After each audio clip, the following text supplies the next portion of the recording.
We got Stephen M. Smith on the line from Touchdown Alabama to break down the Tide. We're running through the offense, and we move it on to what has been the best group of wide receivers in the country for several years now, and of course 4 first-round selections in the last 2 NFL drafts, and maybe, I don't think this is hyperbole, maybe the greatest player in the history of whether it's at that position of wide receiver, the Alabama program, or the history of college football. He could be in the discussion, going from national championship game-winning catch in 2017 to the development all the way to one of the most prolific seasons in college football, of course, with Davonte Smith. And we're running through this offense that boasted 3 Heisman finalists out of 5.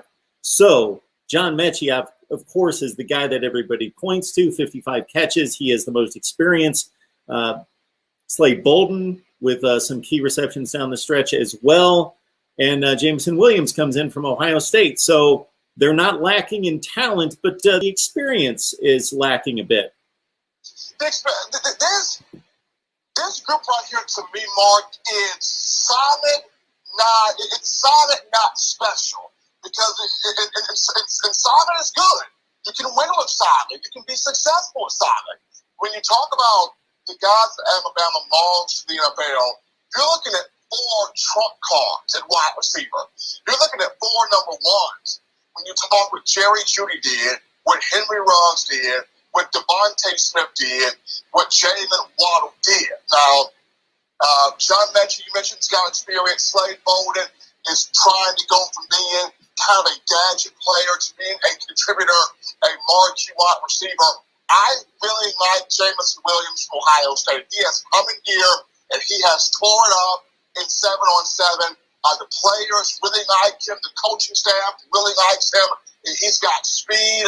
He's got athleticism. He's got burst. He's got routes. He's got hands. And he's coming to. I've been told, barring injury or anything crazy happening, this young man should start because he is bringing it right now. In 7-on-7 at 6'2" and 189 pounds. Williams, played 22 career games at Ohio State, 15 touches, 266 yards, 3 touchdowns. Of course, last year, 9 catches, $154, and 2 scores, including the 45-yard touchdown catch he got from Justin Fields against Clemson. Ohio State getting the 49-28 win over the Tigers in the CFP semifinal down there at the Sugar Bowl. So Williams has a lot of talent. He's got a lot of ability.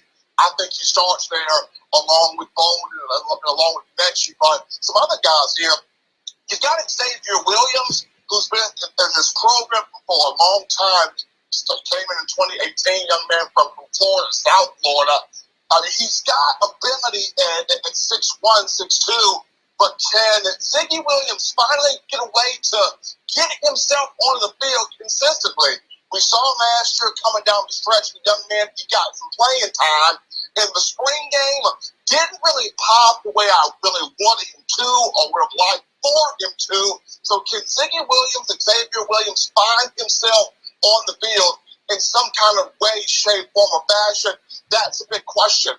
Then you got the guys that came in the 2020 class with Javon Baker and Trayshawn Holden and Thaiu Jones-Bell. Trayshawn Holden had a really good spring game. He and Bryce Young are roommates, holding 9 catches for 89 yards. He's had a good summer thus far. Can he find a way to get on the field at 6'3"? Javon Baker's been talking a bunch since he got here.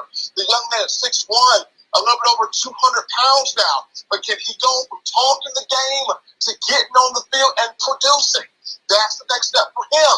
Thaiu Jones-Bell from South Florida. I remember watching him in an Under Armour All-America practice. That kid's got talent out the world.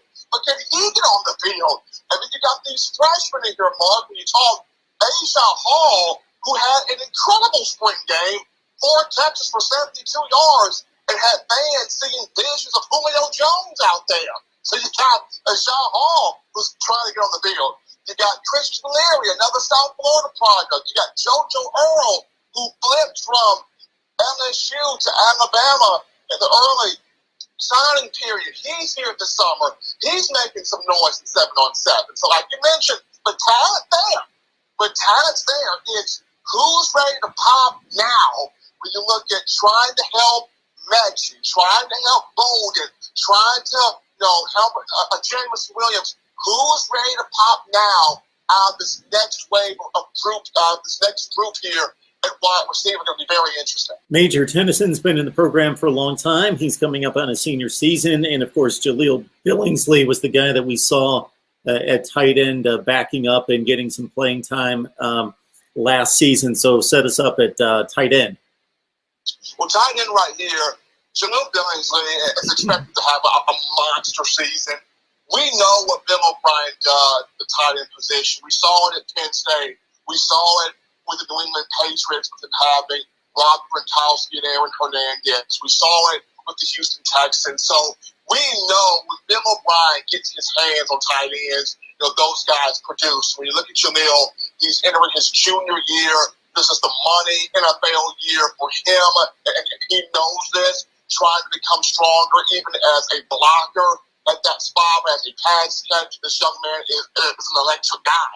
Last season, 18 catches, 287 yards, had 3 touchdowns a season ago. But along with him, you've got Cameron Latou, and this has become a star in the making right here.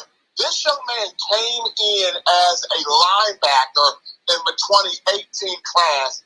He has morphed into a tight end. He has morphed into a physical specimen at 6'5", 250 pounds. He had an incredible spring. He had a really good spring game. And this is the guy everybody's buzzed about, they're talking about, that can be a star, that can be a potential NFL big-time player at that tight end position.